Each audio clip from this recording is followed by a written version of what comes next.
ചിലങ്കയോളം ഒരു ശ്രുതിയും ഈ ഭൂമിയിൽ താളം പിടിച്ചിട്ടില്ല. എല്ലാ പ്രേക്ഷകർക്കും ചിലങ്കയിലേക്ക് സ്വാഗതം. ചിലങ്കയിൽ ഇന്ന് നമ്മളോടൊപ്പം വിശേഷങ്ങൾ പങ്കുവയ്ക്കുന്നത് പ്രശസ്ത കൂടിയാട്ടം കലാകാരിയായ ശ്രീമതി മാർഗി ഉഷിയാണ്. സ്വാഗതം ടീച്ചറെ. നമസ്കാരം.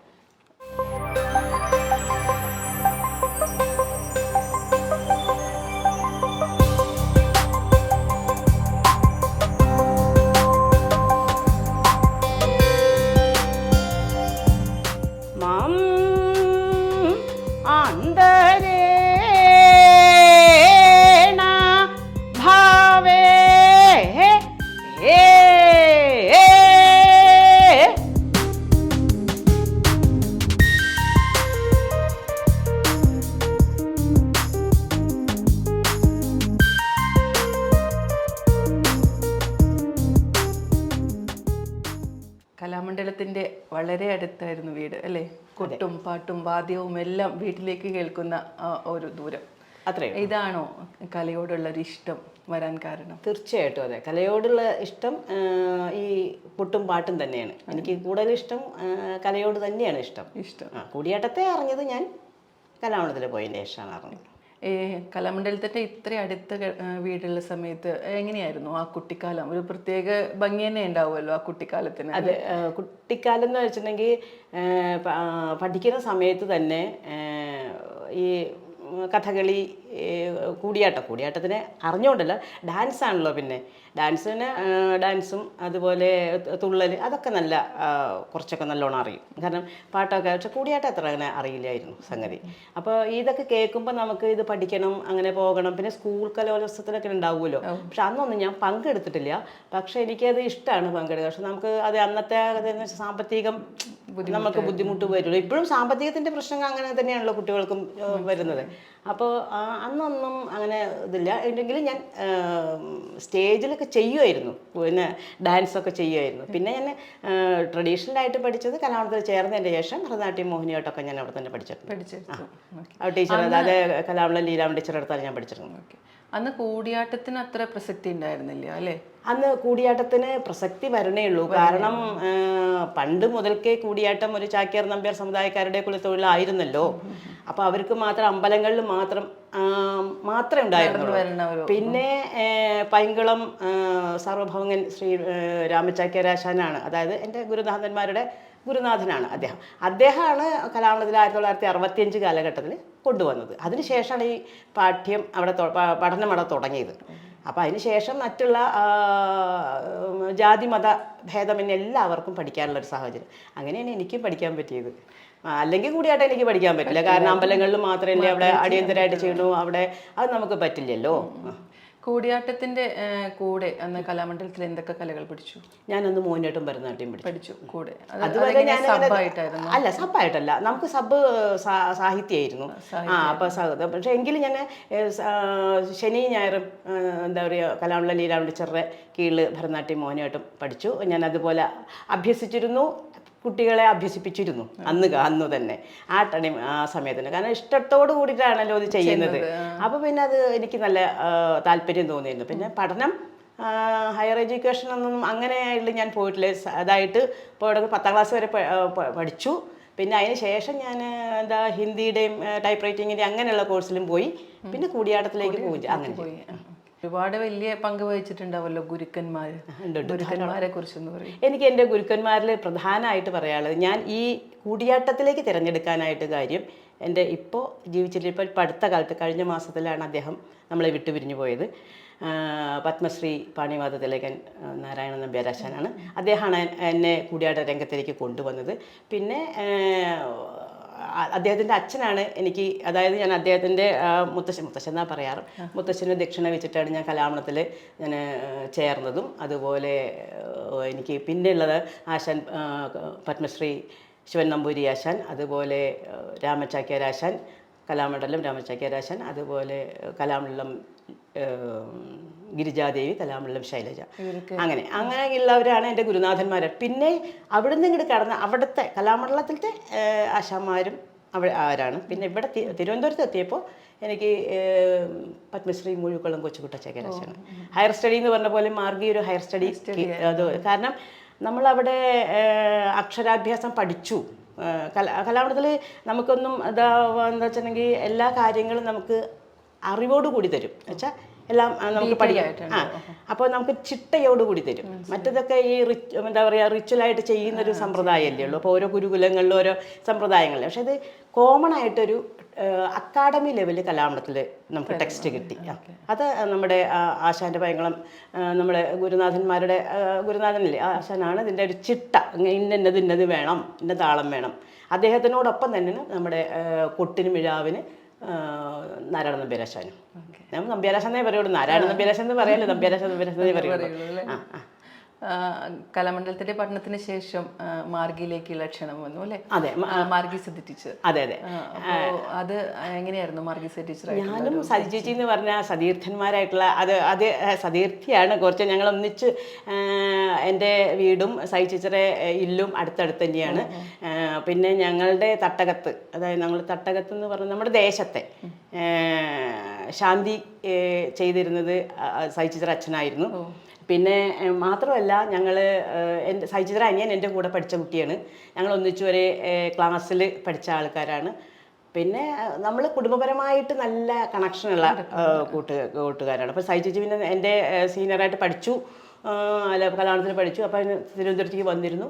പിന്നെ ഇവിടെ ഒരു പുതിയൊരു കഥ അവതരിപ്പിക്കുമ്പോൾ, അതായത് ചൂടാമണി ലാസ്റ്റർ ചൂടാമണിയിലെ 3ാമത്തെ അംഗമായിട്ടുള്ള മായാസീതാംഗം അവതരിപ്പിക്കുന്ന സമയത്താണ് എന്നെ ഇവിടെ സതി ചേച്ചി ക്ഷണിച്ചത്. സതി ചേച്ചി എന്ന് വെച്ചിട്ടുണ്ടെങ്കിൽ ഞാൻ അവിടെ പഠിച്ച് കോഴ്സ്, അതായത് 4 വർഷത്തെ കോഴ്സ് പഠിച്ചു കഴിഞ്ഞു.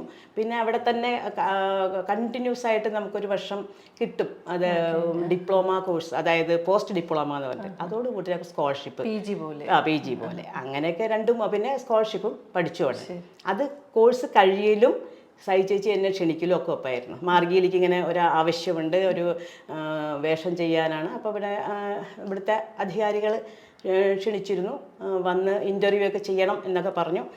സതി ചേച്ചി പറഞ്ഞു എന്തായാലും വരൂ, വന്നിട്ട് നമുക്ക് നോക്കാം. അപ്പോൾ എൻ്റെ മൂത്ത സഹോദരനുണ്ട് ചേട്ടൻ, അപ്പോൾ ഞാൻ ഓപ്പാന്ന് വിളിക്കാം. അപ്പോൾ വലിയപ്പ പറഞ്ഞു എൻ്റെ അടുത്ത് നമുക്ക് പോവാം, എന്തായാലും കൂടിയാട്ടത്തിനാണ്, ഡാൻസിനേക്കാളും കൂടുതലും പുള്ളിക്ക് കൂടിയാട്ടം തന്നെ. അപ്പോൾ നമുക്ക് പോവാന്ന് തിരുവനന്തപുരത്ത് വന്നു.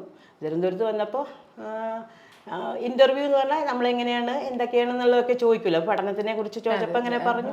അപ്പോൾ ശരി നമുക്ക് എടുക്കാം, അപ്പോൾ നമുക്ക് അടുത്ത മാസം നമുക്ക് പ്രോഗ്രാമാണ്, ചെയ്യണം, പറ്റുമോ എന്ന് ചോദിച്ചു. പഠിച്ചിറങ്ങിയ സമയത്ത് നമുക്ക് അങ്ങനെ വലിയ പ്രയാസമൊന്നും ഉണ്ടാവില്ലല്ലോ. അങ്ങനെ ചെയ്യാമെന്ന് പറഞ്ഞു. അങ്ങനെ ഞാൻ അടുത്ത മാസത്തേക്കായിട്ട് ഞാൻ വന്നു, അതായത് ജൂണിലോട് കൂടി വന്നു. എനിക്ക് മാർച്ചോട് കൂടി എൻ്റെ അവസാനിച്ച അവിടുത്തെ കോഴ്സ് അവസാനിച്ചു. അങ്ങനെ ഞാനിവിടെ വന്നു. വന്നതിന് ശേഷം എനിക്ക് ചെയ്യാനുള്ള കൂടിയാട്ടത്തിൻ്റെ വാക്യങ്ങൾ, സ്ത്രീവേഷത്തിൻ്റെ വാക്യങ്ങൾ കുറച്ചല്ലേ ഉണ്ടാവുള്ളൂ. സ്ത്രീവേഷത്തിന് അഭിനയിക്കാൻ അധികം സാധ്യതയില്ല, പക്ഷേ നമുക്കത് പങ്കെടുക്കണം. കൂടിയാട്ടത്തിൽ അങ്ങനെ ഒരു ഇതുള്ളൂ. കൂടിയാട്ട കഥാപാത്രങ്ങൾ സ്ത്രീകൾ തന്നെയാണ് ചെയ്യുക, സ്ത്രീകളുടെ. അപ്പോൾ ആ വാക്യങ്ങളൊക്കെ എനിക്ക് തന്നു. അത് മാത്രമേ എനിക്ക് തന്നുള്ളൂ. കാരണം എന്നുണ്ടെങ്കിൽ ആട്ടപ്രകാരം ഫുള്ള് തന്നിട്ട് കാര്യമില്ലല്ലോ. അത് ഞാൻ പഠിച്ചിട്ടുണ്ട്. അപ്പോൾ അന്നത്തെ അതിലനുസരിച്ച് എനിക്ക് പഠിക്കാനൊക്കെ പറ്റി. ഞാൻ ഒരു പ്രോഗ്രാമിന്റെ നേരെ തന്നെ തീർച്ചയായിട്ടും. അപ്പോൾ എന്നെ അത് അന്നത്തെ മായാസീതായിട്ടുണ്ടായിരുന്നു. അപ്പോൾ എനിക്ക് കുറച്ച് വാക്യങ്ങളൊക്കെ ഉണ്ട്. നാടകം പഠിക്കാണ്ട് നടക്കില്ല കേട്ടോ, അതൊക്കെ പറഞ്ഞാലും.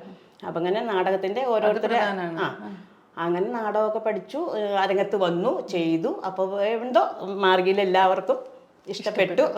ഇങ്ങനെ ഈ രൂപമല്ലല്ലോ വേഷം കെട്ടുമ്പോൾ, അങ്ങനെ ഒരു സന്തോഷം ഉണ്ടായി. അപ്പോൾ പിന്നെ അവിടുന്ന് അങ്ങോട്ട് എൻ്റെ അടുത്തൊരു നങ്ങ്യാറൂത്ത് ചെയ്യണം പറഞ്ഞു. അവിടെ നിന്നാണ് പിന്നെ തുടക്കം കേട്ടോ. അപ്പം ഞാൻ അവിടെ പഠിച്ചിരുന്നത് ഈ കംസജനനും അതുപോലെ പൂതനാമോക്ഷും പിന്നെ പുറപ്പാടിൻ്റെ ഭാഗം മാത്രമേ പുറപ്പാട് ഓൾറെഡി എല്ലാത്തിൻ്റെയും ഒരുപോലെ തന്നെയാണെങ്കിലും നങ്ങ്യാർകൂത്തിൻ്റെയും ലളിതയുടെ പുറപ്പാടിന് ആ ആട്ടത്തിന് മാത്രമേ വ്യത്യാസമുള്ളൂ. ബാക്കിയുള്ള പുറപ്പാടൊക്കെ ഒരുപോലെ. അപ്പോൾ അത് ഞാൻ പഠിച്ചിട്ടുണ്ട്. അത് മാത്രമേ. അപ്പോൾ എൻ്റെ അടുത്ത് പറഞ്ഞ ഒരു സ്റ്റോറി ആയിട്ട് ചെയ്യാൻ പറ്റുന്ന കംസ ജനനമാണ്. അതിൽ ഈ പടപുറപ്പാടും കാര്യങ്ങളൊക്കെ ഉണ്ട്, യുദ്ധവും കാര്യങ്ങളൊക്കെ ആയിട്ടുള്ള. അപ്പോൾ ചെയ്യാൻ പറഞ്ഞപ്പോൾ പിറ്റേ മാസത്തിൽ എൻ്റെ അടുത്ത് നങ്ങ്യാർകൂത്ത് ചെയ്യാൻ പറഞ്ഞു. ഞാൻ ചെയ്തപ്പോൾ പറഞ്ഞു മാർഗിയിലേക്ക് ഒരു ആയിക്കോട്ടെ എന്നുള്ള രീതിയിലായി. ഒരു ഗണേശ്വരി സാറ് വേഷമൊക്കെ കണ്ട് പറഞ്ഞപ്പോൾ എൻ്റെ അടുത്ത് പറഞ്ഞു അതൊരു ശരിക്കുള്ള നങ്ങ്യാരാണ്, എന്തായാലും ഇത് ഇനി തുടർന്ന് ഇവിടെ തന്നെ പോകണം എന്ന് പറഞ്ഞു. അതുപോലെ ഒരു വാരസാറുണ്ട്, ഇപ്പം ഇല്ല കേട്ടോ അദ്ദേഹം, വാരസാർ അത് പറഞ്ഞു. രാമേരി സാറും പറഞ്ഞിട്ടില്ല, പക്ഷേ എങ്കിലും കൂടി ഇദ്ദേഹം മറ്റൊരു പറഞ്ഞെങ്കിലും ഇവരാണ് കൂടുതൽ ഇതിലേക്ക് തന്നെ നിൽക്കണം പറഞ്ഞിട്ട്. ഈ ഡാൻസൊക്കെ മതി. പിന്നെ അപ്പൂട്ട സാറ് ആ സമയത്ത് ഉണ്ടായിരുന്നല്ലോ, ആ കാലത്തൊക്കെ. അപ്പോൾ ആ കാലത്ത് നമ്മൾ ഡാൻസ് പഠിപ്പിക്കാൻ പോവുക അല്ല ഡാൻസിന് പോവുക എന്ന് പറഞ്ഞാൽ സാറിന് തീരെ ഇഷ്ടമല്ല. അപ്പോൾ പിന്നെ അതോടുകൂടി ഞാനും ഡാൻസൊക്കെ നിർത്തി. അത് സാറിന് വെച്ചാൽ ഏതെങ്കിലും ഒന്ന് മതി, കാരണം അതിനെ നല്ലോണം നമ്മൾ ചെയ്യണം, ഇല്ലെങ്കിൽ അത് കൃത്യമായിട്ട് വരില്ല. അപ്പോൾ കൂടിയാട്ടം അതിനിടയ്ക്ക് ഡാൻസൊക്കെ കയറി വന്നാൽ അതൊരു സുഖല്യായി ഉണ്ടല്ലോ. അങ്ങനെ അതിന് ശേഷം ഞാൻ പിന്നെ ചെയ്തില്ല. പിന്നെ അങ്ങനെ കണ്ടിന്യൂസ് ആയിട്ട് ഞങ്ങൾക്ക് മന്ത്ലി പ്രോഗ്രാം, പിന്നെ ഫോർ ഫൗണ്ടേഷൻ്റെ പ്രോഗ്രാം വരും. അങ്ങനെയൊക്കെ നമ്മൾ മന്ത്ലി ഒരു ചാക്യാർകൂത്ത്, ഒരു തെങ്ങാർകൂത്ത്, ഒരു കൂടിയാട്ടം അത് ഓൾറെഡി വേണം. അവിടെ വലിയശാല വെച്ചിട്ടാണ്. അവിടെ ഓഡിയൻസ് കുറച്ച് ഓഡിയൻസേ ഉണ്ടാവുള്ളൂ. ആ ഓഡിയൻസ് എന്ന് വെച്ചാൽ പ്രധാനപ്പെട്ട അവർ നമ്മളുടെ മുദ്ര അല്ലെങ്കിൽ നമ്മുടെ ഭാവം എന്തെങ്കിലും മാറിയിട്ടുണ്ടെങ്കിൽ അപ്പം പറഞ്ഞു വെച്ചാൽ അപ്പം ഉടനെയല്ല, നമ്മൾ അണിയറെ പോയി കഴിഞ്ഞാൽ ഇതിങ്ങനെയല്ലല്ലോ, ഒന്നും കൂടി ഡെവലപ്പാക്കി കൂടെ എന്ന രീതിയിൽ നമുക്ക് പറഞ്ഞു തരും. 2012 ശേഷം കലോത്സവ വേദികളിൽ നങ്ങ്യാർകൂത്ത് ഒരു പ്രധാന ഐറ്റമായിട്ട് തന്നെ വന്നു. ടീച്ചറിന്റെ പരിശ്രമ ഫലമാണെന്നുള്ളത് ഉറപ്പാണ്. അപ്പോൾ അതിനെ കുറിച്ചൊന്ന് പറയാം. അതെന്താ വെച്ചാൽ എനിക്ക് സത്യത്തിൽ പറയാ വെച്ചാൽ എനിക്ക് ഈ കൂടിയാട്ടം നമ്മൾ അമ്പലത്തിൻ്റെ ഉള്ളിൽ മാത്രമേ ഉണ്ടായിരുന്നു. അത് ഞാൻ ജാതി എന്ന് പറഞ്ഞിട്ട് ഞാൻ പറയല്ല, സവർണർക്ക് മാത്രം കാണുന്ന ഒരു കലാരൂപമായിട്ട് മാറിയുണ്ട്. വഴിപാടാണ്, നമ്മൾ സമ്മതിച്ചു. പക്ഷെ അതിൽ നിന്ന് നമ്മുടെ ആശാൻ അത് എല്ലാവർക്കും പഠിക്കാനായിട്ടുള്ളൊരവസരം ഉണ്ടാക്കി തന്നു. അപ്പോൾ നമ്മളെപ്പോലുള്ളവർ നമുക്ക് പഠിച്ചിട്ട് മറ്റുള്ള കുട്ടികൾക്ക് നമ്മുടെ കല പറഞ്ഞു കൊടുക്കണോണ്ട് ഒരു തെറ്റൊന്നും എനിക്ക് തോന്നിയിട്ടില്ല. അപ്പം ഞാൻ വിചാരിച്ചു എന്തായാലും കൂടിയാട്ടത്തിനൊക്കെ പങ്കെടുപ്പിക്കാറുണ്ട്, ഒക്കെ ചെയ്യാറുണ്ട്. പക്ഷെ നങ്ങ്യാർകൂത്ത് ഇങ്ങനെ മാനുവലിൽ വന്നാൽ എന്തുകൊണ്ടാണെന്ന് വെച്ചാൽ നങ്ങ്യാർകൂത്ത് നമുക്ക് എന്താ പറയുക, സ്ത്രീകൾക്ക് മാത്രമുള്ളൊരു സ്വത്ത് മാത്രം തന്നെയാണ്. പിന്നെ ചാക്യാർകൂത്ത് ആകുമ്പോൾ രണ്ടും കൂടി ചെയ്തിരുന്നു. അന്ന് കാലഘട്ടങ്ങളിലൊക്കെ കലോത്സവത്തിന് ചാക്യാർകൂത്ത് പെൺപിള്ളേരും ചെയ്തിരുന്നു. അതിൻ്റെ ആ വേഷഭൂഷങ്ങളൊക്കെ കാണുമ്പോൾ നമുക്ക് തന്നെ നമ്മളിവിടെ ജഡ്ജി മാർക്കിടാനിരിക്കില്ല. അപ്പം നമുക്ക് തന്നെ ആ രൂപം കാണുമ്പോൾ അത് ഇത്രയും വേണ്ടായിരുന്നു, അത് സെപ്പറേറ്റ് ആവായിരുന്നു എന്നൊരു തോന്നലുണ്ടായിരുന്നു. അപ്പോൾ പിന്നെ ആ ചാക്യാർകൂത്ത് ആൺപിള്ളേർക്കായി, പെൺപിള്ളേർക്ക് നങ്ങ്യാർകൂത്ത്. അങ്ങനെ നമ്മളിങ്ങനെ പരിശ്രമം വെച്ചാൽ വേറെ ഒന്നല്ല, പലവരുടെ പരിശ്രമം നമ്മൾ കൂടുതലായിട്ട് അതിനെ എന്താ പറയുക ഫോഴ്സ് ചെയ്തു. കാരണം ഇങ്ങനെ വേണം എന്നുള്ളത്. പിന്നെ അതിന് ശേഷം നമ്മൾ നങ്ങ്യാർകൂത്ത് അങ്ങോട്ട് പഠിപ്പിക്കാൻ തുടങ്ങി. ഷോർട്ടായിട്ട് വലിയൊരു കംസവതാണ്. ഞാൻ ആദ്യം പൂതന വർഷം പഠിച്ചു, ഞാൻ കലാവണത്ത് പഠിച്ചതാണ്. പിന്നെ ഞാൻ കംസവത എടുത്ത് പഠിച്ചു. കംസെടുത്ത് പഠിക്കല്ല, ഞാൻ ചെയ്തിട്ടുണ്ടായിരുന്നില്ല. അപ്പോൾ അതിന് 3.5-4 മണിക്കൂറല്ലേ എൻ്റെ, അതിന് കണ്ടന്റ് മാത്രം എടുത്തിട്ട് 20 മിനിറ്റ് എങ്ങനെ ആക്കാൻ പറ്റും, അത്രയും ഇതിൽ നവരസത്തോട് കൂടിയിട്ട് ചെയ്തു. യുനെസ്കോയുടെ അന്താരാഷ്ട്ര ജൂറിക്ക് മുന്നിൽ പെർഫോം ചെയ്തല്ലോ. ഉണ്ട്. ശൂർപ്പണാംഗം അത് ശൂർപ്പണാംഗം ചെയ്യാൻ കാര്യം വെച്ചാൽ അന്ന് ഞങ്ങൾ സെലക്റ്റഡ് ആൾക്കാരെ പോയിട്ടുണ്ടായിരുന്നുള്ളൂ കേട്ടോ, 12 പേരേ ഉള്ളൂ. അപ്പം അന്ന് ശരിക്കും പറയാന്നുണ്ടെങ്കിൽ താളം പിടിക്കുകയേ വേണ്ടിട്ടുണ്ടായിരുന്നു. പക്ഷെ എങ്കിലും രാമന് സീത വേണം എന്നുള്ളത് സീതയുടെ വേഷമായിരുന്നു. രാമന് സീത വേണം. സൈചേച്ചിയായിരുന്നു ശൂർപ്പണഖയുടെ ലളിതയായിട്ട് കെട്ടിയിട്ടുണ്ടായിരുന്നു. അപ്പം രാമന് സീത വേണം എന്ന് പറഞ്ഞിട്ട് അങ്ങനെ ആശാനും പറഞ്ഞു, എല്ലാവരും പറഞ്ഞു. എന്നാൽ സീത ഇനിയിപ്പോൾ വേറെ ആരും ഞാൻ തന്നെ. അപ്പോൾ പരിപാടിക്ക് കൊടുക്കല്ലേ. അപ്പോൾ വേഷങ്ങളൊക്കെ നമ്മൾ പോകുമ്പോൾ കൊണ്ടുപോയിണ്ടായിരുന്നു. അങ്ങനെ അവിടെ ഇരുന്നിട്ട് വേഷം കെട്ടി നമുക്ക് പിന്നെ പറയുമ്പോൾ ചെയ്യാൻ ആശാൻ എന്നത് ചെയ്യും. ആശാൻ തന്നെയല്ലേ പഠിപ്പിച്ചിരുന്നത്. അപ്പോൾ പിന്നെ ഇന്നത് ചെയ്യാൻ പറഞ്ഞത് മാത്രം ചെയ്താൽ മതിയല്ലോ. അങ്ങനെ അവിടെ സീതയായിട്ട് കെട്ടി. പക്ഷെ നല്ലൊരു അരങ്ങെന്ന് വെച്ചാൽ നമുക്ക് ഇത്രയും വലുതായിട്ട് എന്ന് വെച്ചിട്ടുണ്ടെങ്കിൽ നമ്മൾ അരങ്ങെന്ന് വെച്ചാൽ ഭയങ്കര 500 പേരുകൾ നല്ല ടോപ്പിലുള്ള ആളുകളാണ് ഇരുന്ന് കണ്ടിട്ടുണ്ടായിരുന്നത്. ഇനി പ്രേക്ഷകർക്ക് ഒരുപാട് സംശയങ്ങളുണ്ടാവും മാർഗിയുടെ കോഴ്സുകളെ കുറിച്ചും അവിടുത്തെ പ്രവേശനത്തെ കുറിച്ചും ഒക്കെ. മാർഗിയെ കുറിച്ചൊന്ന് പറയാമോ? ഞാൻ മാർഗിയെ കുറിച്ച് പറയുകയാണെങ്കിൽ, മാർഗി എന്ന് പറഞ്ഞാൽ ഇപ്പോഴത്തെ സ്ഥിതിയിൽ അന്നത്തെ സ്ഥിതിയിലും നല്ലൊരു അരങ്ങ്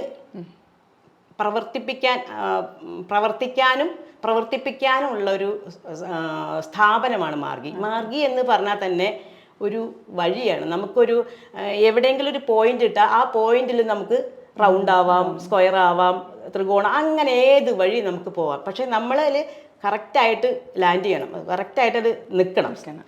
എന്നെങ്കിലും നമുക്ക് അത് കൊണ്ടുപോകാൻ പറ്റും. അപ്പോൾ അവിടെ ടീച്ചർ സ്വന്തമായി ചിട്ടപ്പെടുത്തിയ ഒരുപാട് പാട്ടുകൾ, ഒരുപാട് നങ്ങ്യാർകൂത്തുകൾ അവതരിപ്പിച്ചിട്ടുണ്ടല്ലോ അല്ലേ? എങ്ങനെ ചിട്ടപ്പെടുത്തുമ്പോൾ എന്തൊക്കെയാണ് നേരിടുന്ന പ്രശ്നങ്ങളുണ്ട്, നല്ലതുണ്ട് ഒക്കെ ഒന്ന്? ഉണ്ടോ? എനിക്ക് എങ്ങനെ ഞാൻ പറഞ്ഞല്ലോ, നേരത്തെ ഞാൻ പറഞ്ഞു, ഈ നങ്ങ്യാർകൂത്ത് നമുക്ക് ഒറ്റയ്ക്ക് ചെയ്യുന്നത് അഭിനയിക്കാൻ പറ്റുന്നൊരു സംഗതിയാണ്. പിന്നെ കുട്ടികൾക്ക് പറഞ്ഞു കൊടുക്കുമ്പോൾ നമുക്ക് ഒന്നുകൂടി നമുക്ക് അറിവ് നേടിക്കൊണ്ടിരിക്കും. മാത്രമല്ല എല്ലാ വെള്ളിയാഴ്ചകളിലുമാണ് നമുക്ക് വലിയ ശാല 2005 വരെ നമുക്ക് പ്രോഗ്രാം അവിടെ ഉണ്ടായിരുന്നു. എനിക്ക് ഒരു പരിപാടി, ഞാനൊരു പരിപാടി ചെയ്താൽ സഹിച്ചിച്ച് ഒരു പരിപാടി ചെയ്യും. അത് അങ്ങനെ നങ്ങിയാർകുത്ത് മാറി മാറി അങ്ങനെ ചെയ്യും. അങ്ങനെയുള്ള സമയത്ത് എനിക്കിങ്ങനെ എന്താ പറയുക, നല്ലൊരു സ്റ്റേജ് ഇങ്ങനെ നമുക്കിങ്ങനെ പെർഫോം ചെയ്യുമ്പോൾ നമുക്കൊരു പ്രത്യേക ഒരു ഇത് ഇൻട്രസ്റ്റ് വരുമല്ലോ. അങ്ങനെ വന്ന് പുതിയ കഥകൾ നമുക്ക് ചിട്ടപ്പെടും. നമ്മളെ മറ്റൊന്നുമല്ല, നമ്മൾക്ക് ഇല്ലാത്ത കഥകൾ, നമുക്ക് കണ്ടെത്താൻ പറ്റുന്ന കഥകൾ നമ്മളിതിപ്പോൾ കണ്ടെത്തുക എന്നുള്ളതാണല്ലോ പ്രധാന ലക്ഷ്യം. അപ്പോൾ ഇത് ജനങ്ങളിലേക്ക് എത്തുക. ഇപ്പോൾ നങ്ങിയാർകൂത്ത് സ്വതവേ അഭിനയം മാത്രമേ ഉള്ളൂ. അഭിനയിച്ചതിന് ശേഷം ഒരു ശ്ലോകം ചൊല്ലും, അതോടുകൂടി കഴിഞ്ഞു. അപ്പോൾ മൊത്തത്തിൽ നമ്മളൊരു ബോധനാമോഷ ഓൾറെഡി എല്ലാവർക്കും അറിയാം ഇത് ബോധനാമോഷമാണ്. വേണ്ട ജസ്റ്റ് പറയുക കംസവതാണെങ്കിൽ അത് മനസ്സിലാക്കാൻ പറ്റില്ല. അതുപോലെ അപ്പോൾ അങ്ങനെ പുതിയ കഥകളൊക്കെ ചെയ്യാൻ എനിക്കൊരു നല്ലൊരു ഇത് തോന്നിയത് ഈ സ്റ്റേജിൻ്റെ പെർഫോമൻസ് കൊണ്ടുവരണം കാണാൻ. അപ്പം ഞാൻ കാളിയെ കുറിച്ചിട്ട് 2010 ഭദ്രകാളിയെ കുറിച്ചിട്ട് ഞാൻ വെച്ചാൽ നമുക്ക് കൂടിയാട്ടത്തിൽ ഇല്ലതാനും, എന്നാൽ അത് കൊണ്ടുവരും വേണം. അത് എന്തുകൊണ്ടാണെന്ന് വെച്ചാൽ കൂടിയാട്ടത്തിൽ ഒന്നും വിചാരിക്കരുത്, കാരണം സവർണ കഥകൾ മാത്രമേ ഉള്ളൂ. ഇതാണെങ്കിൽ അവർണ കഥയാണ്. കാരണം കാളി കൂളി അങ്ങനെയുള്ള അതൊക്കെ സമ്പ്രദായങ്ങളൊക്കെ എന്താ അവർണ. അപ്പം അത് നമുക്ക് രംഗത്തേക്ക് കൊണ്ടുവന്നാൽ അതെങ്ങനെയിരിക്കും എന്നുള്ളൊരു ടെക്സ്റ്റ്, ഒരു പഠനം ഞാനൊന്ന് നടത്തിയപ്പോൾ എനിക്ക് ഒരുപാട് സഹായങ്ങൾ എന്നെ സഹായിച്ചു. അപ്പോൾ കാളി എന്ന് പറഞ്ഞപ്പോൾ തന്നെ നമ്മുടെ കുലദൈവം കാളിയാണ്, ഭദ്രകാളിയാണ്. അപ്പോൾ എല്ലാം കൊണ്ടും നമുക്കൊരു അറ്റംപ്റ്റ് ആയിരുന്നു. കാരണം എന്നെ സഹായിക്കാനായിട്ട് ഡോക്ടർ അജിത് സാറുണ്ടായിരുന്നു, പിന്നെ ശ്രീകുമാർ സാറുണ്ടായിരുന്നു. അങ്ങനെ കുറേ ഒത്തിരി സഹായങ്ങളും എന്താ പറയുക, അവരിങ്ങനെ ചെയ്യണം എന്നുള്ളത്. ഉഷയ്ക്ക് പറ്റും, എനിക്ക് സ്വതവേ രൗദ്രഭാവം വരിക, അതുപോലെ കാളി വരുന്നൊക്കെ പറഞ്ഞു. അങ്ങനെ ഞാൻ രംഗത്തേക്ക് കൊണ്ടുവന്നു ഭദ്രകാളിയെക്കുറിച്ചുള്ളത് ദാരികവധം. പിന്നെ അതിന് ശേഷം അതുപോലെ ഒരു അവർണ കഥയാണ് നമ്മുടെ നിഴൽക്കുത്ത്, കഥകളിൽ ചെയ്യുന്നതാണ്. അപ്പോൾ എനിക്കൊക്കെ അങ്ങനെയുള്ളൊരു കാര്യങ്ങൾ തോന്നുന്നത് വെച്ചാൽ എന്നാൽ ജനങ്ങളിലേക്ക് എത്തിക്കുമ്പോൾ പെട്ടെന്ന് മനസ്സിലാക്കും വേണം. അപ്പം അങ്ങനെയുള്ള കഥകളൊക്കെ അപ്പം ഞാൻ പത്മനാഭചരിതം ചെയ്തു, ദർശനം ചെയ്തു. പക്ഷെ അത്ര ഇങ്ങോട്ട് നന്നായി എന്ന് പറയാനും, നന്നായില്ല എന്നല്ല, കുറേ അരങ്ങുകളെ ചെയ്തു. പക്ഷേ ദാരികവധം പോലെ ചെയ്ത പോലെയും നിഴൽക്കുത്ത് പോലെ ചെയ്ത പോലെയും ചെയ്തിട്ടില്ല സത്യം പറയുന്നത്. ദാരികവധം 120 അരങ്ങ് കഴിഞ്ഞു എൻ്റെ. ഇത് നിഴൽക്കുത്തൊരു 20 എണ്ണം കഴിഞ്ഞു. അപ്പോൾ അത് മനസ്സിലാക്കാൻ അവർക്ക് സാധിക്കും. പെട്ടെന്ന് മനസ്സിലേക്ക് കയറുന്നുണ്ടെങ്കിൽ അവർക്കൊരു ഭക്തിയും വരുന്നുണ്ട് അതോടുകൂടി. കാരണം ഇതിൽ ഓൾറെഡി എന്താ പറയുക, ഈ നങ്ങിയാർകൂത്തിൽ സ്വതവേ ഭക്തിരസം തന്നെയാണ്. അപ്പോൾ ഇപ്പോൾ ദാരികവധം കാണുമ്പോൾ എൻ്റെ അടുത്ത് ഇത് പറയുന്നല്ല, ഇങ്ങനെ വന്ന് തൊഴുത് ഞാൻ ഈ ഷൂലൊക്കെ ഇങ്ങനെ എടുത്ത് തന്നെ മുദ്രയില്ലേ കാണിക്കുള്ളൂ. ഇങ്ങനെ എടുത്ത് കാണിച്ചിട്ട് നിൽക്കുന്ന സമയത്ത് ആറ്റുകാലിലൊക്കെ വന്നിട്ട് എനിക്ക് അവിടെ വന്നിട്ട് ആ വളക്കിൻ്റെ അവിടെ പൈസയൊക്കെ ഇട്ട് തന്നിട്ടുണ്ട്. പൈസ വെച്ചാൽ ഇട്ട് തന്നിട്ട് ഞാൻ കണ്ടിട്ടുണ്ടായിരുന്നില്ല. ലാസ്റ്റ് ഓരോരുത്തരും വന്ന് തൊഴിൽ ലാസ്റ്റ് നമ്മൾ തന്നെ കണ്ട് നല്ലോണം തൊഴാറുണ്ട്. അപ്പം ഞാൻ വിചാരിക്കും എല്ലാം നമുക്കൊരു ഇതല്ലേ സംഗതി. അങ്ങനെ രുദ്രഭാവം ആവുമ്പോൾ എങ്ങനെയാ വേഷവിധാനങ്ങൾക്ക് മാറ്റമുണ്ടോ? അല്ല, വേഷവിധാനം ഭാവത്തിന് മാത്രം. വേഷമൊക്കെ അതുപോലെ തന്നെ. ഞാൻ ദാരികവധത്തിന് ചെയ്തപ്പോൾ ഞാൻ ചുമന്ന മാലയൊക്കെ ഇട്ടു. അങ്ങനെ ചുമന്ന മാല ഇട്ടു, വസൂരിക്കല കുത്തൊക്കെ ഇട്ടു. അപ്പോൾ എനിക്ക് അന്ന് ഞാൻ ദൂരദർശനിലൊക്കെ ചെയ്തിട്ടുണ്ടായിരുന്നു. അത് ദൂരദർശനിൽ കണ്ടപ്പോൾ കുറേ പേര് എൻ്റെ അടുത്ത് പറഞ്ഞു, എന്ത് നങ്ങിയാർകൂത്തല്ലേ, അപ്പോൾ പകർന്നാടുകല്ലേ, അപ്പോൾ അതിൻ്റെ അത് കുത്തൊന്നും വേണ്ട, പിന്നെ അതുപോലെ ചുമന്ന മാലയൊന്നും വേണ്ടാന്ന് പറഞ്ഞു. അപ്പം ഞാൻ വിചാരിച്ചു ശരിയാണ്, പകർന്നാട്ടാണല്ലോ നങ്ങിയാർകൂത്ത്. അപ്പോൾ ഈ മാലയൊക്കെ ഊരി വയ്ക്കാം, സാധാരണ രൂപത്തിൽ നമ്മുടെ ഭാവം മാത്രം കാണിച്ചാൽ മതി എന്നുള്ളത്. ഞാൻ അതിനോട് ശേഷം ഞാൻ പിന്നെ ഈ ചുമന്ന മാല ഇടാറില്ല. പകർന്നാടുമ്പോൾ എന്താ ടീച്ചറെ അങ്ങനെ? അതായത് നമ്മൾ അത് ചെയ്യാറുള്ള വെച്ചാൽ പകർന്നാട് വെച്ചാൽ അതിപ്പോൾ ശ്രീകൃഷ്ണനായിട്ടും അല്ലെങ്കിൽ ഇപ്പോൾ ഓൾറെഡി ഭദ്രകാളി, ദാരികൻ. അപ്പോൾ ഈ ദാരികൻ എന്ന് കാണിക്കുമ്പോൾ ആ സമയത്തെങ്കിൽ ദാരികൻ എന്നങ്ങോട്ട് കാണിച്ചു കഴിഞ്ഞാൽ പിന്നെ അടുത്ത പ്രാവശ്യം കാണിക്കുക സമയത്തെങ്കിൽ ദാരികൻ എന്ന് കാണിക്കണ്ട, പിന്നെ ദാരികനായിട്ട് അവിടെ നിന്നാൽ മതി. ആ സമയത്തെങ്കിൽ ഭദ്രകാളി എന്നങ്ങോട്ട് ഇങ്ങനെ കാണിക്കുമ്പോൾ പിന്നീട് കാണിക്കുമ്പോൾ ഭദ്രകാളി എന്ന് കാണിച്ചാൽ മാത്രം മതി. പിന്നെ ഓരോ കഥാപാത്രങ്ങളായിട്ട് മാറി മാറി പോയാൽ മതി. അതാണ്. രാധാമാധവം കവി ശ്രീ അയ്യപ്പ പണിക്കരുടെ ജന്മപരിണാമത്തെ മുൻനിർത്തിയ ഒരു സോങ് ഉണ്ടായിരുന്നു അല്ലേ? ഇത് രാധയോടാണ് കൃഷ്ണന് കൂടുതൽ ഇഷ്ടം എന്ന് പരിഭവത്തോടെ പറയുന്നത്. അത് എങ്ങനെയായിരുന്നു ആ ഒരു കളി ചെയ്യുന്ന? അത് എന്ന് വെച്ചിട്ടുണ്ടെങ്കിൽ അത് 2 രത്തത്തിലും ചെയ്തു, നങ്ങിയാർകൂത്തിലും ചെയ്തിട്ടുണ്ട്, നങ്ങിയാരാട്ടത്തിലും ചെയ്തിട്ടുണ്ട്. നങ്ങിയാർകൂത്തിലും ചെയ്തുമ്പോഴും അത് വെച്ച് നമുക്ക് ആ പരിഭവം നമുക്ക് എല്ലാത്തിനും ഇഷ്ടം, ദേഷ്യം, ജുഗുപ്സ, അതായത് വെറുപ്പ് ഒക്കെ അല്ലേ ഉള്ളൂ. ഒരു പരിഭവം നമുക്കധികം ഉണ്ടായിട്ടില്ല. നമ്മുടെ കഥാപാത്രങ്ങളിലധികം പരിഭവം ഉണ്ടായിട്ടില്ല. പരിഭവം പ്രതിഫലിപ്പിക്കാൻ കുറച്ച് പാടുണ്ട്. ഒരു പരിഭവം എന്ന് വെച്ചാൽ നിന്നോട് എന്നെക്കാട്ടിലും നിന്നോടാണ് വേണ്ട അങ്ങനെയൊക്കെ കാണിക്കാനൊക്കെ ഒരു സന്ദർഭം ഓൾറെഡി കംപ്ലീറ്റ് ഇല്ലല്ലോ. അപ്പോൾ പിന്നെ എനിക്ക് എന്താ പറയുക, കവിത എന്ന് വായിച്ചപ്പോൾ എനിക്ക് നല്ല ഇഷ്ടം തോന്നി. കാരണം രുക്മിണി എന്താ പറയുക, രുക്മിണിക്ക് രാധയോട്, രാധയ്ക്ക് രുക്മിണി ഒരു ഇഷ്ടമാണ് തോന്നുന്നത്, രാധയോട് എന്ന പരിഭവമാണ് തോന്നുന്നത്. ഇതെല്ലാം പറയുന്നത് കൃഷ്ണനോടാണ് പറഞ്ഞത്. എന്നാൽ രാധയ്ക്ക് കൃഷ്ണനോട് ഏറ്റവും അടുപ്പാണ്. അവൻ്റെ സഹധർമ്മിണിയാണ് ഇത് വെച്ചാൽ ഇഷ്ട കഥാപാത്രം അങ്ങനെ. അപ്പം അതിനെ എങ്ങനെ നമ്മൾ പ്രതിഫലിപ്പിച്ച് എങ്ങനെ പ്രകടിപ്പിച്ച് കൊണ്ടുവരാം എന്നുള്ളത് അത് ഞാൻ ഒന്ന് പരീക്ഷിച്ച് നോക്കിയതാണ്. അപ്പം എനിക്കത് നല്ല ഇഷ്ടപ്പെട്ടു. അത് കാരണം വെച്ചിട്ടുണ്ടെങ്കിൽ അതിൽ ആട്ടപ്രകാരം തന്നെ നങ്ങ്യാരാട്ടത്തിലാണെങ്കിൽ അതിന് ഞാൻ പാട്ട് പുറമേ നിന്ന് പാടിപ്പിച്ചു. നമ്മൾ പാടില്ല, നങ്ങ്യാർകൂത്തിൻ്റെ ടെക്സ്റ്റ് തന്നെ. കാരണം ആ എന്താ പറയുക രംഗം തന്നെ. പിന്നെ അതിൽ മദ്ദളം ഞാൻ ഉപയോഗിച്ചു. അതുപോലെ ഇടയ്ക്ക, മിഴാവ്, ഇത് എല്ലാവർക്കും തുല്യ സ്ഥാനം കൊടുത്തു. എല്ലാവർക്കും ഒരേപോലുള്ള സ്ഥാനം നമ്മളത് അഭിനയിക്കണമെന്ന് മാത്രം. അപ്പോൾ ആ പരിഭവമൊക്കെ നമുക്ക്, ആ കൃഷ്ണനോടുള്ള പരിഭവമൊക്കെ നമുക്കത് കൃത്യമായിട്ടും, അതുപോലെ എന്താ പറയുക രാധയോടുള്ള പരിഭവം, രാധ തിരിച്ച് ഞാൻ ഈ വൃന്ദാവനത്തിലല്ലാതെ വേറൊരു രാധ എനിക്ക് പേരില്ല എന്ന് പറഞ്ഞ് അങ്ങനെ ഒരു ആ രംഗം ഉണ്ട്. ശരിക്കും നമുക്ക് കണ്ണിലൊക്കെ വെള്ളം തെറിയും. ഓൾറെഡി നമ്മൾ ചെയ്തുകൊണ്ടിരിക്കുമ്പോൾ ആ പാട്ടൊക്കെ കേൾക്കുമ്പോൾ കൃത്യമായിട്ടും നമ്മുടെ കൂടിയാട്ട സ്വരത്തിലൊക്കെ നോക്കി നടന്നില്ല. പിന്നെ പുറത്തുനിന്ന് ഷഹാന രാഗത്തിൽ വേറൊരാളെ കൊണ്ട് പാടിപ്പിച്ച് ഷഹാന. അപ്പോൾ ശരിക്കൊരു പരിഭവമാണല്ലോ. അങ്ങനെ അത് നങ്ങ്യാരാട്ടം ചെയ്തു. നങ്ങ്യാർകൂത്തിൽ പിന്നെ അതിലത്തെ ശ്ലോകം അതേ വാക്കുകൾ തന്നെ എടുത്തിട്ട് നമ്മൾ സംസ്കൃത പദങ്ങളാക്കി അരങ്ങത്ത് ചെല്ലിപ്പിച്ചു. അതിൻ്റെ പാട്ട് ടീച്ചർക്ക് ഒന്ന് പാടാൻ രണ്ടുപേരി.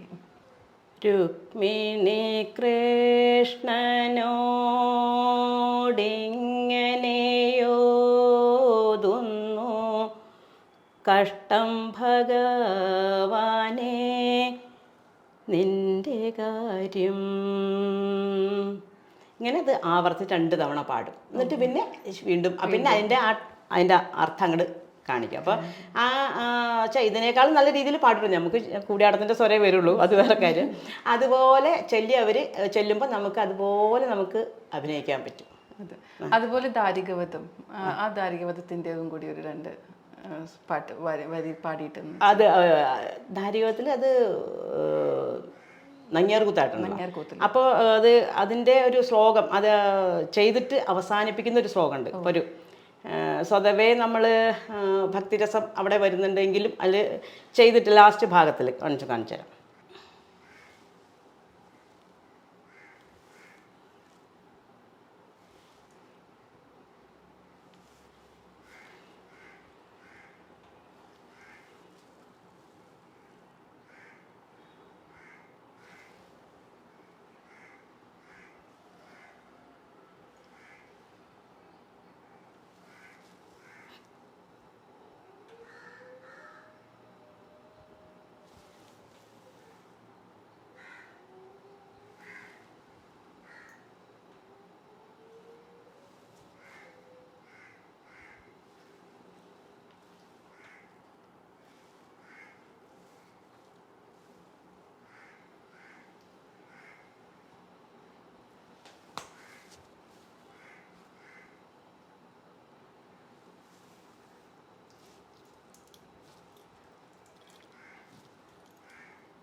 ഇങ്ങനെ ഒരു ദാരികനെ ആദ്യം വിളിച്ചു. പിന്നെ വീണ്ടും ശക്തി ഉണ്ടെങ്കിൽ നീ വാടാ എന്ന് പറഞ്ഞ് യുദ്ധത്തിന് വിളിക്കുന്നു. അതിലൊരു ശ്ലോകം, അതിൻ്റെ ശ്ലോകത്തിൻ്റെ അതായത് ആട്ടത്തിൻ്റെ അവസാനം ശ്ലോകം ഞാൻ ചൊല്ലിയിട്ട് അത് നമ്മൾ ഭക്തിരസം, അത് ഒരു മംഗളകർമ്മം ചെയ്യുന്ന സമയത്തും ഒക്കെ ശ്രീകണ്ഠീ സ്വരത്തിലാണ് ചെല്ലാറും. അപ്പോൾ അതുപോലെ ചെല്ലാം. അപ്പോൾ ഈ കൊട്ടുമ്പോൾ ഉണ്ടാവുമല്ലോ, കൊട്ട് നിർത്താനായിട്ട്, അപ്പോൾ അങ്ങനെ ഒരു ഇതുണ്ട്. പിടിച്ചു.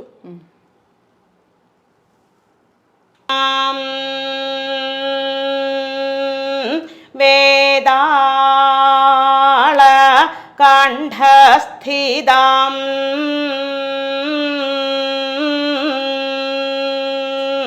ഖഡ്ഗം ഖേട കപാല ദാരുകശിര ധൃത്വാ കരാഗ്രേ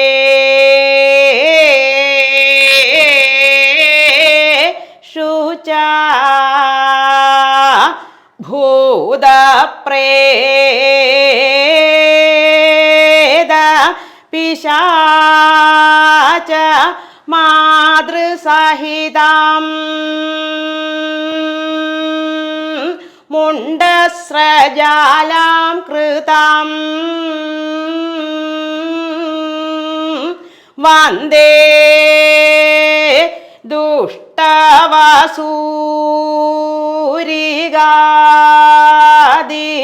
വിപദാം സംഹാരികം ഈശ്വരീം. ഇതാണ് ഇത് ശ്രീകണ്ഠീശ്വരത്തിലാണ് ചെല്ലുന്നത്. ഇങ്ങനെ അരങ്ങത്തിരിക്കുന്ന ആളായിരിക്കും ചൊല്ലുണ്ടാവുക. ഒരുപാട് വിദേശ രാജ്യങ്ങളിലൊക്കെ പോയിട്ടുണ്ടാവുമല്ലോ അല്ലേ? എങ്ങനെയാണ് അവിടെ ചെന്നപ്പോൾ ചെല്ലുമ്പോൾ ഉണ്ടാവുന്ന ആ ഒരു ആളുകളുടെ ഒരു ഇഷ്ടം ഈ നങ്ങ്യാർകൂത്തിനോടും കൂടിയാട്ടത്തിനോടും ഒക്കെ? അത് അവിടുത്തെ ചെല്ലുമ്പോൾ ഒരു സമ്പ്രദായം എന്ന് വെച്ചിട്ടുണ്ടെങ്കിൽ ഇപ്പോൾ പ്രത്യേകിച്ച് നമ്മുടെ സംസ്കാരം അവർക്ക് നല്ല ഇഷ്ടമാണ്. അതോടൊപ്പം നമ്മളെ ഇത് കാണുമ്പോൾ തന്നെ ഈ കൂടിയാട്ട കലാകാരന്മാരെ അല്ലെങ്കിൽ കഥകളി അങ്ങനെയൊക്കെ കൂടിയാട്ടം നമ്മളൊക്കെ ചെല്ലുമ്പോൾ നമ്മളെ ഇങ്ങനെ ശരിക്കും അങ്ങനെ കൊണ്ടുപോകുകയാണ്. പിന്നെ വെച്ചാൽ അവർക്ക് ഭയങ്കര ഇഷ്ടമാണ്. നമുക്ക് എന്ത് വേണം ഏത് വേണം എങ്ങനെയെന്ന് വെച്ചിട്ട് പിന്നെ പരിപാടി കാണാനായിട്ട് നമ്മൾ പിന്നെ പഞ്ച്വാലിറ്റി കുറച്ച് കൂടുതലാണ്. കൃത്യനിഷ്ഠ വെച്ചാൽ അവിടെ നിന്ന് അപ്പം നമ്മൾ ഇന്ന ടൈമിൽ ഒരുങ്ങണം, ഇന്ന ടൈമിൽ വരണം എന്നൊക്കെ പറഞ്ഞാൽ കൃത്യമായിട്ട് സമയത്തിന് അവർ കൃത്യനിഷ്ഠ പാലിക്കുന്ന ആൾക്കാരാണ്. ഏതൊക്കെ രാജ്യങ്ങളിൽ പോയിട്ടുണ്ട്? ഞാൻ പോയത് പാരീസ്, ജർമ്മനി, സ്പെയിൻ, ജപ്പാനിലാണ് നല്ല രസം. ജപ്പാനിൽ നമുക്ക് കാണുമ്പോഴേക്കും നമ്മൾ തൊഴും, പക്ഷെ അവർ ഈ നെറ്റി ഇവിടെ കൊണ്ടുവന്നിങ്ങനെ എപ്പോൾ നോക്കിയാൽ ഇങ്ങനെ എല്ലാവരെ കാണുമ്പോഴും ഒരു തൊഴലാണ്. അതൊരു പ്രത്യേകത അവരെ. പിന്നെ റിയൂൺ അങ്ങനെയുള്ള സ്ഥലങ്ങളിലൊക്കെ ഞാൻ പോയിട്ടുണ്ട്. മറക്കാൻ പറ്റാത്ത കുറേ വേദികളുണ്ട്, പക്ഷെ എന്നാലും എന്തെങ്കിലും ഒരു മറക്കാൻ പറ്റാത്തൊരു ഇൻസിഡന്റ് ഉണ്ടായിട്ട്?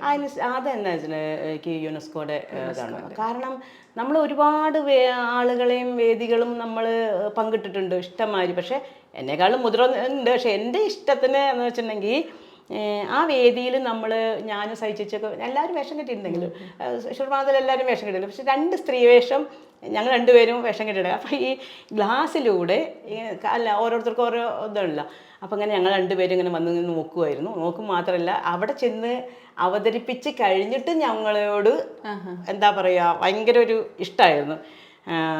ഈ സീതയ്ക്ക് പച്ചയും ലളിതയ്ക്ക് ചുവപ്പുമാണ് ഞങ്ങൾ സെലക്ട് ചെയ്തിട്ടുണ്ടായിരുന്നു അന്ന് കാലത്ത്.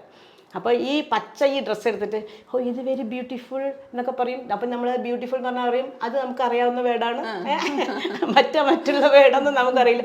അപ്പം അങ്ങനെ തൊട്ടൊക്കെ നോക്കും. നമ്മൾ ശരിക്കും പിക്ചറാണോ ചിലവർ ചിന്തിച്ചിട്ടുണ്ടായിരുന്നു. കാരണം നമ്മുടെ രൂപം കാണുമ്പോൾ നമ്മളവിടെ ഇതേപോലെ ഒന്ന് ഇരിക്കുമ്പോൾ പിന്നെ അവിടെ തന്നെ അല്ലേ ഉള്ളൂ. വേഷത്തിന് നമുക്ക് വേഷം ഇത് ചെയ്യാൻ വേണ്ടിയിട്ട് ഒരുപാട് സമയം എടുക്കാറുണ്ട് കൂടിയാട്ടത്തിന്. എത്ര സമയം എടുക്കും? ഒരു 3 മണിക്കൂർ എന്തായാലും വേണം. ചുട്ടി കുത്തോനും ചുട്ടിയുള്ള പരിപാടിയാണെങ്കിൽ 3.5 മണിക്കൂർ വേണം. നമുക്കൊരു 2.5-3 മണിക്കൂർ എന്തായാലും ഓൾറെഡി വേണം. ഇപ്പോൾ കലാമണ്ഡലത്തിൽ ഇപ്പോൾ ടീച്ചർ പഠിച്ചതല്ലേ, അപ്പോൾ കലാമണ്ഡലത്തിൽ ഇപ്പോൾ ഭരതനാട്യം, മോഹിനിയാട്ടം ഒക്കെ ചെയ്യും. എന്താണ് കൂടിയാട്ടത്തിന് ഒരു വ്യത്യാസം? എന്താ കൂടുതൽ എഫർട്ട് എടുക്കണം? കൂടുതൽ എഫർട്ട് എടുക്കണം. അതിപ്പോൾ ഈ കലാരൂപങ്ങളിൽ തന്നെ ഏറ്റവും എഫർട്ട് എടുത്തൊരു കലാരൂപമാണ് കൂടിയാട്ടം. അതുകൊണ്ടാണ് കുട്ടികളും വരാൻ കുറച്ച് ഞാൻ എപ്പോഴും പിള്ളേരുടെ അടുത്തൊക്കെ പറയും അത് എളുപ്പമുള്ളതാണ്. അവരെ ഇങ്ങനെ ഇതേപോലെ വർത്തമാനം പറഞ്ഞ് താഴ്ത്തി നിർത്തിക്കും. അങ്ങനെ ചെയ്ത് അങ്ങനെ താഴ്ത്തി നിർത്തും. അല്ലെങ്കിൽ ഇങ്ങനെ നമ്മുടെ ഈ താഴ്ന്നു നിൽക്കൽ അവർക്ക് പ്രയാസം, എല്ലാവർക്കും പ്രയാസമാണ്. നമ്മളെ പോലുള്ളവർക്കൊക്കെ ആദ്യമൊക്കെ ഭയങ്കര ബുദ്ധിമുട്ട് തന്നെ ഉണ്ടാവുക. പിന്നെ അത് ക്രമേണ ചെയ്ത് നമുക്കത് ഓൾറെഡി പിന്നെ ഇളകിയാട്ടം, ആ ഇളകിയാട്ടത്തിൽ നിന്ന് പിന്നെ നിൽക്കുമ്പോഴും നമുക്ക് സ്റ്റേൺ ആവും ബോഡി. പക്ഷേ എങ്കിലും കൂടി കുട്ടികൾക്കൊക്കെ ഒത്തിരി ബുദ്ധിമുട്ടാണ്. അപ്പോൾ അതുകൊണ്ടാണ് അവർക്ക് ഒരു പഠിക്കാനൊരു ബുദ്ധിമുട്ട്. എല്ലാവരും പറയും സംസ്കൃതമല്ലേ, സംസ്കൃതം ആകുമ്പോൾ എങ്ങനെ പറ്റും? നമ്മുടെ പണ്ട് മുതൽക്കേ സംസ്കൃതമാണ്, പക്ഷെ അത് ചിന്തിക്കുന്നില്ല അവർ. ഒന്നാമത് നമുക്ക് ഈ കൂടിയാട്ടത്തിൽ സംസ്കൃതമാണ് എന്ന് പറഞ്ഞിട്ട് അത് പുറകോട്ട് പോകേണ്ട കാര്യമില്ല എന്ന് ഞാൻ ഇപ്പോഴും പറയുന്നത്. കാരണം അഭിനയമാണ് അവിടെ സാധ്യത. ഇപ്പോൾ ഒരു സുഭദ്രാനന്ദത്തിലത്തെ ഒരു ചലകോല എന്ന് പറഞ്ഞ ആ പുരുഷ വേഷത്തിൻ്റെ അടുത്ത് നോക്കുകയാണെങ്കിൽ ആ ശ്ലോകം ചൊല്ലി പിന്നെ ആ ശ്ലോകം ചൊല്ലണു, പിന്നെ മൊത്തം ആട്ടാണ് കാണിക്കുന്നത്. ഇപ്പം ഞാൻ നേരത്തെ ഒരു ഇതില്ലേ, അതുപോലെ ആട്ടാണ് കാണിക്കുന്നത്, അല്ലാണ്ട് മൊത്തം സംസ്കൃതം അല്ലല്ലോ. ഈ കൂടിയാട്ടം എന്ന കലയ്ക്ക് നമ്മുടെ സംസ്ഥാന സർക്കാർ അതിനുള്ള വേദികൾ ഒരുക്കുന്നുണ്ടോ, അതിന് സപ്പോർട്ട് ചെയ്യുന്നുണ്ടോ? വേദികൾ ഒരുക്കണില്ല എന്ന് പറഞ്ഞുകൂടാ, വേദികൾ ഒരുക്കുന്നുണ്ട്. പക്ഷേ ഡാൻസിൻ്റെ അത്ര ഇങ്ങോട്ട് സപ്പോർട്ടഡ് അല്ല. നമുക്ക് സപ്പോർട്ടാണ്. ഇപ്പോൾ നമ്മൾ ഗ്രാൻഡഡ് മാർഗി, നമുക്ക് തുച്ഛമായ രൂപയാണെങ്കിലും അവർ ഗവൺമെൻറ് നമുക്ക് തന്നിട്ടാണ് നമ്മൾ പോകുന്നത്, കണ്ടിന്യൂ ചെയ്യുന്നത്. പക്ഷേ കൂടുതൽ വേദികൾ ഇതിന് വേണ്ടി മാറ്റി വയ്ക്കാൻ കൂടിയാട്ടം അല്ലെങ്കിൽ മറ്റുള്ള കലകൾ ചെയ്യണ പോലെ കൂടിയാട്ടത്തിന് മാറ്റി വയ്ക്കാനായിട്ടൊരു സാധ്യത കുറവാണ്. ടീച്ചർ ഒരുപാട് കാര്യങ്ങൾ ടീച്ചർ വളരെ ഓപ്പണായിട്ട് സംസാരിച്ചു. അപ്പോൾ ഞങ്ങൾക്ക് ഒരുപാട് പേർക്ക് സംശയങ്ങൾ ഉണ്ടാവാറുണ്ട് ഈ കൂടിയാട്ടത്തിൻ്റെ.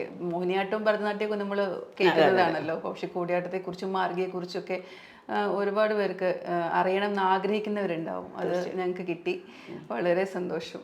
അതുപോലെ എന്തായാലും മാർഗിയെക്കുറിച്ച് പറയാനെന്ന് വെച്ചാൽ മാർഗിയിലേക്ക് എപ്പോഴും സ്വാഗതമാണ്. പഠിക്കാനായിട്ട് വരാനും കുട്ടികളെ പഠിപ്പിക്കാനും നമ്മൾ തയ്യാറാണ്. കുട്ടികൾ ആർക്ക് വേണമെങ്കിലും വരാം, അതിനൊരു വിരോധവുമില്ല, പഠിക്കാം.